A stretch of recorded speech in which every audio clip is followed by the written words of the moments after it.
Gucci Mane and Yo Gotti are two of the biggest OGs in the game today.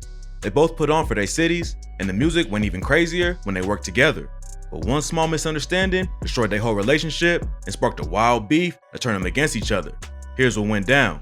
Gucci Mane and Yo Gotti are certified legends. Before Kanye came in and changed the whole game, hip-hop was all about dudes flexing and talking about their work in the trenches. So it only made sense for two of the most authentic street artists to link up and work together. They might have been raised in different cities, but their come-ups are similar. Both of them grew up hustling at a young age and doing whatever it took to survive in the streets. They both started to gain a buzz around the same time, and real recognized real, so there was a lot of mutual respect between the two. They started collaborating together on tracks like Mo Money and Bricks.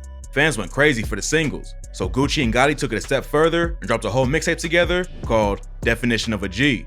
Then they followed up with the tape G Shit.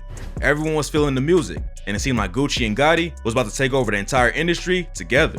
But before they could become hip-hop's next hottest duo, everything fell apart over some petty beef. In October 2012, Gucci was doing a press run for his new project called Trap God. The release date was set for the 17th of the month, which was an important day for him. 1017 is Gucci's label, and he was determined to drop on that day after hyping up the release for months. For Gucci, this was his next big step as an artist and a label owner. But then news broke that Yo Gotti was dropping on the same day. According to Gotti, he ain't know Gucci was dropping his project on the 17th, but he was hyped when he found out. He said in the interview, he's supposed to be my homeboy. I hit his phone immediately because I'm thinking, man, we about to shut it down. In Gotti's mind, him and Gucci dropping on the same day was a win-win situation. Everyone knew they was tight, and he thought the extra publicity would just help them both. But Gucci wasn't feeling the same way. Gotti said, so I hit him up to chop it up like that. He ain't hit me back. He ain't answer. Gotti thought Gucci might change his number or something. So he hit someone from his camp and told him to have Gucci reach out. Gucci never got in touch with him, but Gotti still wasn't pressed about it because he thought they were still cool. Then, right before the release date, Gucci tweeted out, why would another artist put their mixtape out on 1017 if they ain't Brick Squad? You ain't me, hashtag Trap God. Gotti saw the tweet and tried to reach out immediately. He said they chopped it up on the phone, but also told the interviewer, from that point, I realized that homie had an issue, for whatever reason it was. Even though he didn't get why Gucci was upset, Gotti still considered him a friend, so he decided to change his release date to the next day. But apparently, that wasn't the only problem. Gotti told the Breakfast Club that when he called Gucci about the release date, WOP just talked about how Gotti was working with his Opps.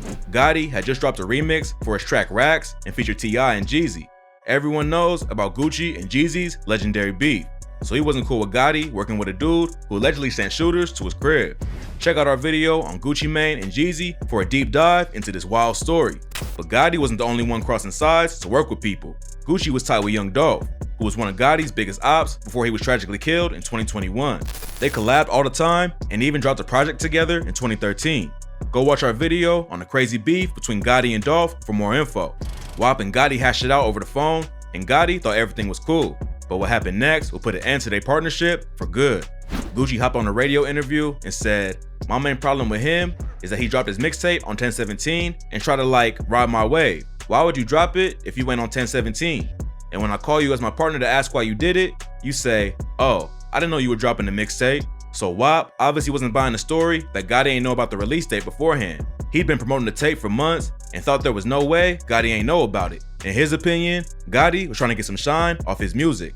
At this point, Gotti still wasn't trying to escalate the situation, so he moved his release date to 1018, but their relationship was already damaged, and now it was about to get even worse. Next, Gucci dropped the track Birds of a Feather, where he took shots at a bunch of his ops. He dissed Jeezy, T.I., and dropped the line, I used to f with Gotti till he turned into a buster. Gotti was asked if he was gonna drop a song in response, but he said, I'm more disappointed in him than anything, because I looked at him different. What I perceived in him is not what he's playing out.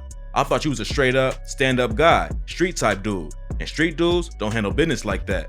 Gotti said, even the dudes in Gucci's camp ain't understand why he was dissing him on the record. At first, it seemed like Gotti was gonna let everything slide and just move on. But then he responded with a diss track called Have Mercy and put an end to their friendship for good. That would have been enough, but then the beef took a twist that turned the disrespect up to 100.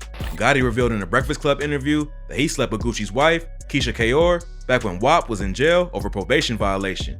Gucci and Keisha wasn't married at the time, but they already had history. According to Gotti, he ain't know Gucci was serious about her and said, I ain't know you in love and all that. You know how the game go. I ain't know like you in love and all that. Yeah, I got you. Come on, man. You know how the game go.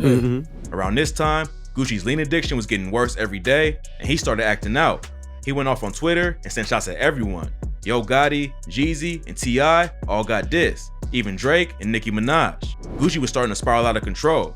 On September 13, 2013, he was kicking it with a friend when he started to act erratically. So his boy called the police. When the cops showed up, Gucci started yelling and threatening them. They booked him and also found weed and a gun on him. Sources close to him reported that Gucci was hospitalized after the arrest because he was having seizures from lean. Then, on December 3rd, 2013, he was charged with 2 counts of possessing a firearm as a convicted felon. He was facing up to 20 years in prison if convicted. Gucci was at the top of the rap game, but his substance abuse and other criminal behavior was about to destroy everything. In 2014, he accepted a plea deal that would keep him behind bars until late 2016.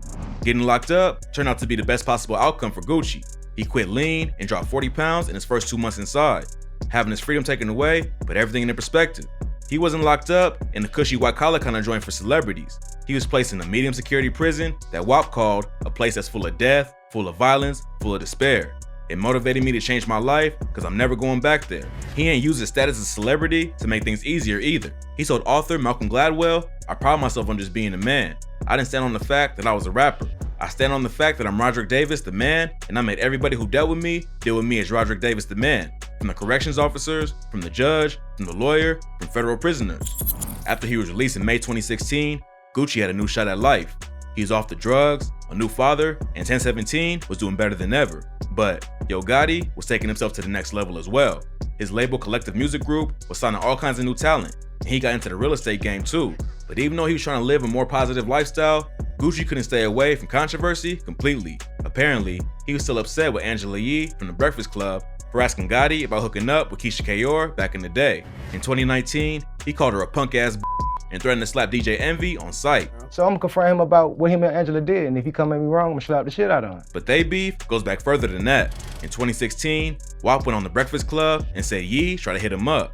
Yee straight up denied it, but Gucci shot back and said, "You used to be texting me. What hotel was you at?" and stuff like that. Apparently, more was going on behind the scenes, because in 2019, Gucci claimed that he was banned from the Breakfast Club for what he said.